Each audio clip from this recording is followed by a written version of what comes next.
Hello, this is S.K. Williams, and I would like to speak to you about something that is somewhat important to me, but that I'm going to have difficulty discussing, simply because I know how this discussion always plays out. Today is the 4th of December, 2017, according to the Julian calendar, or the 17th of December, 2017, according to the Gregorian calendar. I am recovering from surgery, so I'm home on Sunday. I normally am not, and I normally like keeping Sunday a bit more hallowed without any work. But I have to do something because I'm going stir-crazy, and I'm not really leaving the house much these days. And for the next couple of weeks, and possibly until January, this will be the state of my life. I also normally wouldn't be uploading videos to YouTube, but I've decided that because I have taken this day as an unusual exception, I will do so. I'll also, of course, upload things on Sunday that are specifically related to religious topics, although I may not create those videos on Sunday for obvious reasons. With that said, today I'm going to tell you something that I already know I'm wrong about. I am retarded. I am an idiot. I am a retard zealot. I am a moron. I don't know the definition of words. I've heard it all before, and it hasn't convinced me that I'm wrong. And it's not because I'm stubborn. I've admitted that I'm wrong on a good many topics in the past. I just don't think I'm wrong here. And simply telling me I'm wrong doesn't mean that I'm going to accept that I'm wrong. Nor will the usual arguments that I usually get. What I mean by that is, a lot of people post the dictionary definition. And I'll get to why I don't believe in that in a minute. And I'm sorry I have to do this. I really just want to get into the topic and explain my position. I don't want to be mean-spirited, and I don't want to have this discussion where I go ad nauseum about counter-arguments. But this is the internet, and I've had this discussion before. So, if you don't want to hear this part, I'm sorry. It's an integral part of the video. Anyway, I will tell you what my position is, and I will tell you why I don't believe the counters. And then I will tell you why I believe it. This is actually reverse of what you're supposed to do, and it makes it a little more choppy, but it's what I feel I have to do to make sense of the topic without people posting angry comments and not listening to the rest. I'm also not editing out my coughs. Think of this as a bit of a time capsule of this time period in my life. Okay? Anyway, I believe that something that our culture adheres to is wrong. In our world, we have categorized various modes of thinking. We have science, we have philosophy, and we have religion. And these are three distinct categories. They are not the same thing. Some people would say that the borders between them are fuzzy or perhaps overlap, but they are still distinct things. And it's my contention that they're really not distinct at all. I won't get into science in this video. I will in a future video where I cover the same topic. In fact, this is the second video in which I've covered this topic, with the first one being a rambling mess. But today I'll instead focus solely on philosophy and religion. I don't really think philosophy and religion are distinct things that are separate from each other. And I would like to explain why that is and go into the psychology of belief a bit. But before I do, I already know the objections to what I just said. The first objection will be that the dictionary defines religion as a belief in gods or superhuman controlling agencies. Or perhaps you will use the belief in and reverence of gods and supernatural powers definition. And it's obvious that this isn't the same definition as is supplied for philosophy, which is the use of rational thought to come to logical conclusions and to seek an ultimate truth.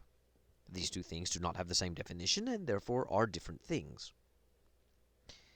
I've always had a problem with argument by dictionary being used in this way, though, because the truth is, It's a lie. I'm not saying that the dictionary definitions I just supplied aren't in dictionaries. They are. Though they're not usually found in the same dictionary, they're basically just rewordings of the same thing. So from this point on, I'll just call it the dictionary definition. And that's the point. It is the dictionary definition. When people present this, they call it the dictionary definition, as if the dictionary contains only one definition of the word religion. The truth is, though, that dictionaries contain 5 or 6 definitions of the word religion, not just one. And fixating on only one so that you can maintain a distinction between yourself and the thing you're arguing against just comes off as disingenuous. Why is it that the dictionary that you're using is absolutely right in one of its definitions, but wrong in 4 or 5 others? Why should I reject all the other definitions of the word religion and accept only that one as the real one? Besides, dictionaries aren't infallible. And if you're one of those people who think Christians are stupid because they believe in the Bible and don't question it, and isn't that stupid nonsense, keep in mind you do the same thing. If it's in the dictionary, it's absolutely true, and we're not allowed to question it. Dictionaries can and have been wrong. The Oxford English Dictionary, the very one that defines religion as belief in gods and superhuman controlling agencies, got the definition of siphon wrong for 150 years. So argument by dictionary definition doesn't work. Dictionaries are not infallible, and they contain more than one definition of words. With that said, the other objection that I normally get from this position is that I have made the definition of religion so broad that collecting stamps is a religion, or some other thing like being a baseball fan. It's obvious that what I'm saying is ludicrous because I've made religion so broad that it includes everything and thus makes the word meaningless. So we have to have a more limited definition of religion to have a meaningful conversation about it. And believing in and revering gods and supernatural powers fulfills that, whilst defining religion as literally everything doesn't. The problem is, I don't define religion as so broad that you can include collecting stamps as a religion, or being a baseball fan as a religion. I really don't. If you think being a sci-fi fan constitutes a religion in my definition, then you don't know what I'm saying. So what is it that I am saying?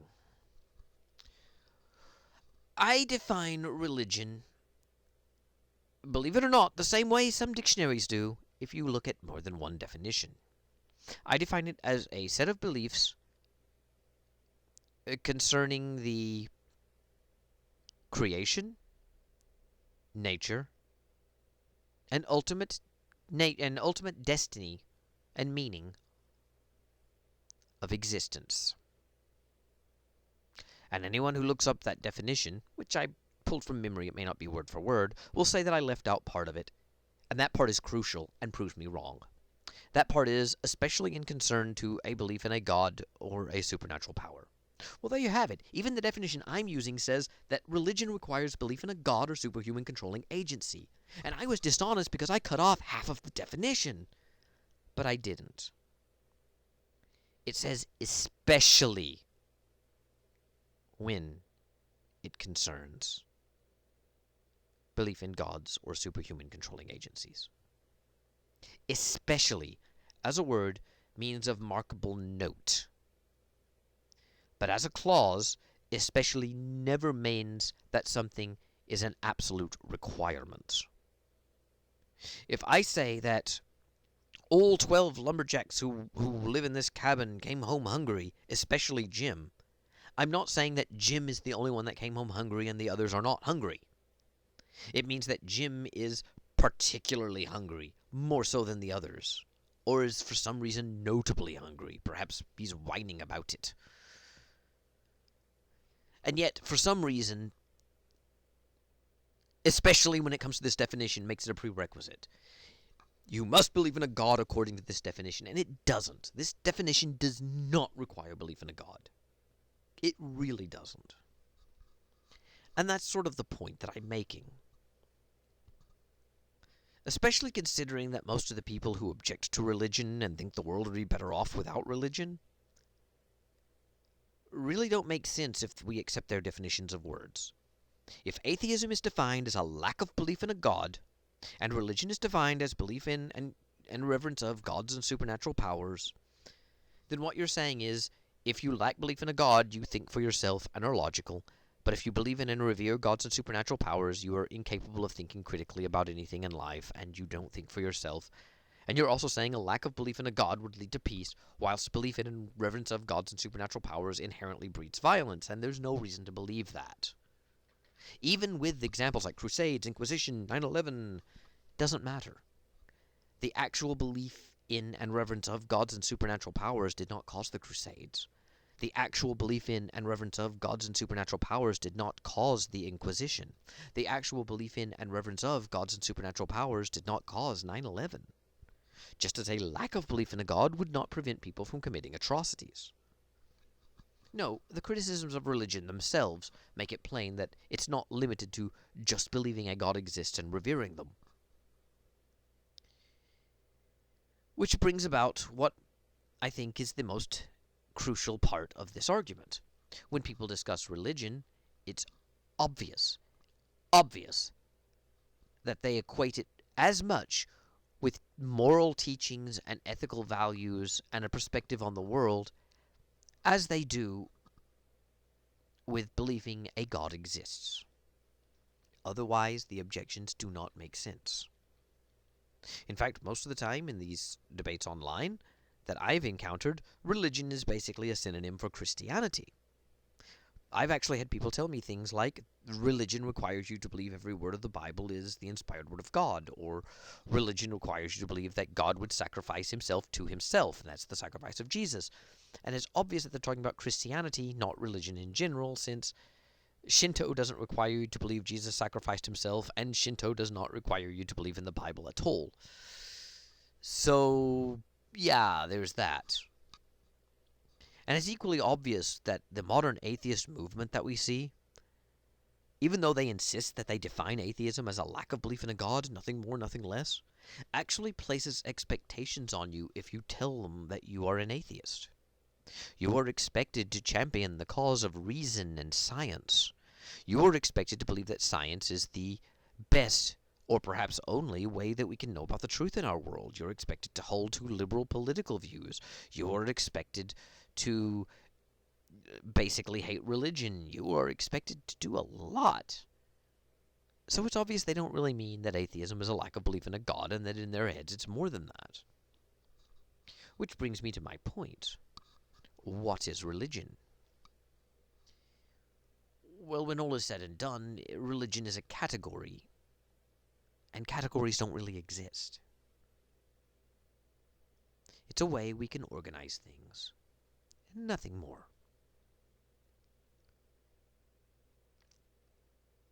And the truth is, religious people do not think fundamentally differently than atheists, and people are not religious for different reasons than they are atheists.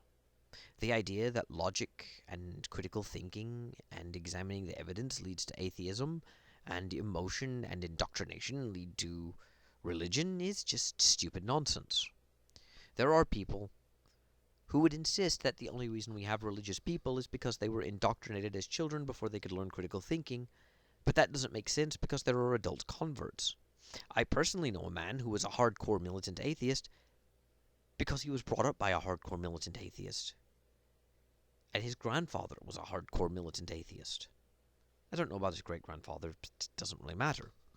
He was brought up in an atheist home and told to hate religion, and he is now a Christian. Another good example of that, more famously, and a man I have never met in my life, would be the son of Margaret Murray O'Hare, who became a Christian minister. Being raised in a religion is not required to share that religion. And the idea that people are only religious because they are brainwashed as children doesn't hold up with adult converts, especially those who were hostile towards religion, and especially Christianity if they became Christian. And as for atheists and logic, well, I'm not saying that there are absolutely no rational or intelligent atheists out there. The bulk of rank-and-file atheists who promote the idea that religion must die and that we should embrace science instead, Well, guess what? Most of their arguments are emotionally derived, and they don't have real logical or rational basis for their complaints. So really, there's no difference. And what makes it worse is that we're talking about, billions of people. There are, of course, Christians who are only Christian because they were brought up Christian. But there are also Christians who have thought about it, or even people who converted to Christianity as adults, even from atheism. So there's more to it than that. There's more to it than just the logic versus faith debate. And really, that's sort of the point that I'm making here today. I don't really think that people follow religious beliefs for fundamentally different reasons than they would follow an atheistic, non-religious philosophy. And I also don't think there's a single silver bullet answer for why people would be religious. I don't think that people follow a given religion for only one reason and that everyone in that religion does the same thing. Some will have intellectual motivations based upon reason and critical examination of evidence that drew them to this conclusion, while others will follow a religion because it makes them feel happy and they haven't given it much thought at all. And the same thing occurs in the atheist community, where plenty of people are just atheists because it gives them an ego boost or makes them feel good, and it has nothing to do with actually using reason, and they're talk about being rational and free thinkers. It's made up nonsense. And that's sort of the point. I don't really think that there is a fundamental difference. And the truth is that most modern atheists, especially the vocal ones that go on about how awful religion is, are just following a form of secular humanism. And to me, secular humanism is a religion. But for the sake of argument, let's make that distinction. And we're only going to look at two religions, or two things. One religion and one non-religious philosophy that acts as an alternative to religion. I'm going to look at Christianity because it's the most popular, of course, and it's the one that's always talked about. And I'm going to look at secular humanism. Christianity is undoubtedly a religion, and secular humanism is not a religion. It's a non-religious philosophy. Well, why is secular humanism non-religious?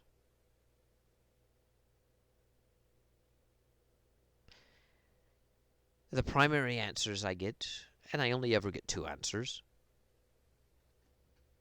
is because, for one, it does not believe in a god, which I've already discussed I don't believe, and two, as a philosophy it asks you to question and use reason, whilst a religion would tell you to use faith, which by definition is belief without evidence. And I don't believe that either. Faith isn't believing something without evidence, or at the very least that's not the only definition of the word, nor is it the special religious definition, and yes, I know about Hebrews 11:1, but not only does Hebrews 11:1 not define faith as belief without evidence even in the context of the discussion it was having, but even if it did, that would not mean that every instance of the word faith in the Bible means belief without evidence. The book of Hebrews is not the Bible's dictionary. But let's examine them. Very briefly. Secular humanism gives you a moral code to follow, a perspective on the world and its nature. It tells you about how the world was created, who we are, can give you a shared identity with a group as well as a strong basis for an individual identity, and it tells you what values to hold and what your purpose in life is. And Christianity does the same thing. The objective and material difference is only in exactly what they teach. But they do teach. And they do supply these things. And that's why I don't really see them as distinct. Instead of seeing one as a religion and the other as a non-religious philosophy, they are just both religions. And that's what I think religion actually is, and why I don't think it's distinct from philosophy. I think that religion is nothing more than a set of beliefs that one adheres to that explains the world around them. It has to be a fundamental belief system, though, and it does have to be a belief system and not a single belief. It will tell you where the world came from, or its nature, or give you moral codes, and it doesn't have to tick every box, just a majority of them, because the word religion is a bit fuzzy. But that's the point of it. Religion exists to give you a personal identity as well as a shared identity, and religion exists to explain the world you see around you. And if you think this sounds like worldview instead of religion, worldview and philosophy are the same thing as well. In the end, it's all just people coming up with beliefs that explain the world they see around them, where they are, and what their place in that world actually is. And I think that it's time that we perhaps gave up this dichotomy of some people being religious and others not, and simply looked at it as people having beliefs and values that we can discuss. Instead of seeing this alien separateness of religion and non-religion, we can perhaps tear down that wall and see it as simply people who believe one thing and people who believe another. You can still keep group identities, but it would put everyone on an even playing field and perhaps make cooperation and discussion easier. Instead of seeing one as fundamentally different than the other, see them as the same. See them as people who believe something and have a reason for believe it. Don't assume that reason. Let them tell you their reason, and let them live by it unless it is somehow destructive. Instead of seeing atheism as distinct from religion, we should see that there are atheist religions, plural. Not all atheists will follow the same religion, of course, but not all theists do. And we should treat it that way. And we certainly shouldn't treat it as a special category of thought called religious thought. Because in the end, it's just thought. And if someone believes something, they believe it. And that's why I don't really think that the distinction between atheism and religion, or between philosophy and religion, is helpful. I don't even think it's real. It's just something we created so that we could have a distinction for the distinction's sake. And I know some of you will say that religion does not require intellect. It does not require questioning. It discourages questioning. But that's not true either. As all the world's religions, yes, even Christianity, actually do allow questioning to some extent, and all of the world's major religions, yes, even Christianity, actually promote the idea of asking questions about what Christians believe and why.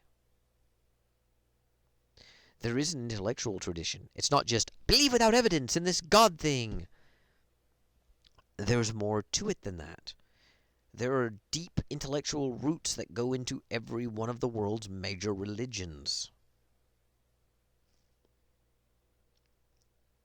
Which also brings me to another point. And this is perhaps the crux of the whole point, which you're probably no longer listening to because this video is almost a half-hour long.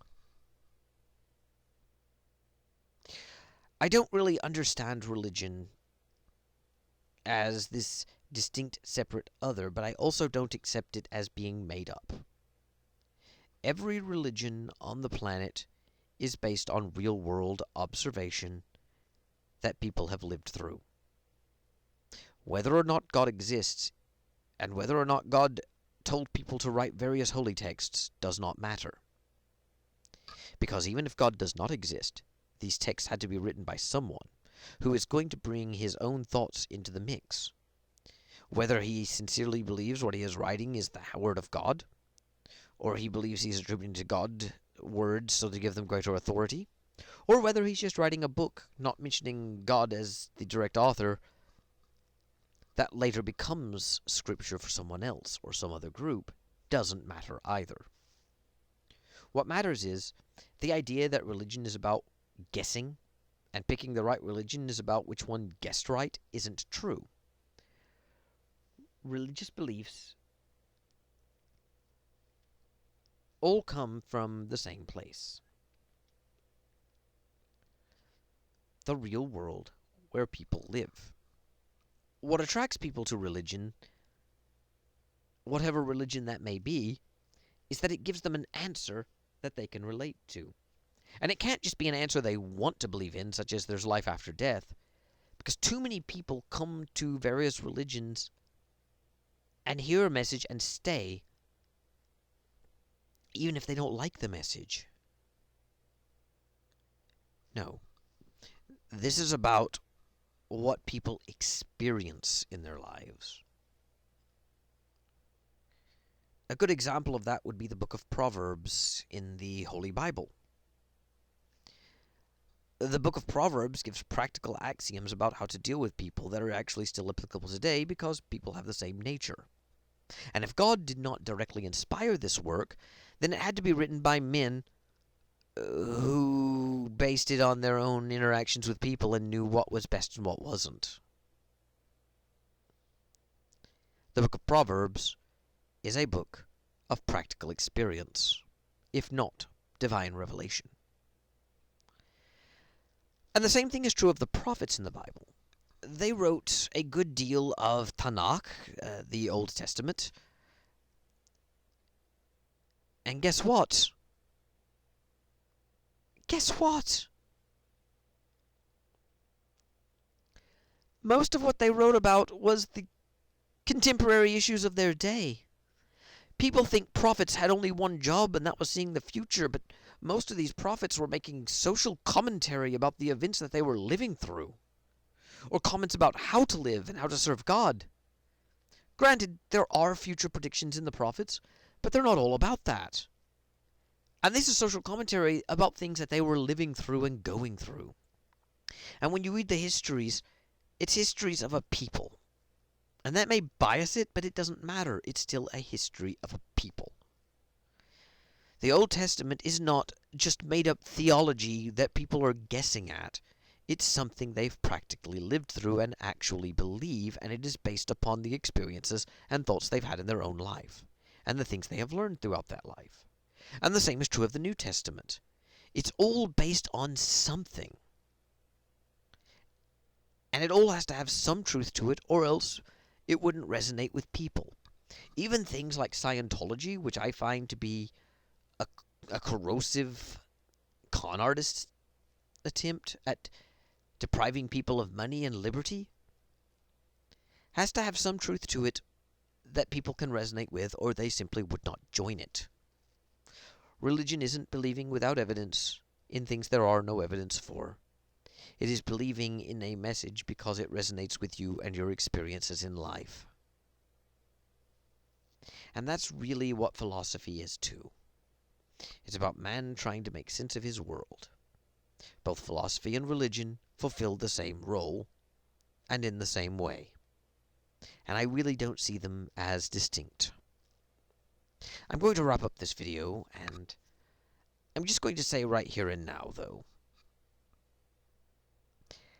I'm going to cover this topic in more detail later, but I did feel like doing a video about it right now. I'll let you go. Thank you. God bless. And goodbye.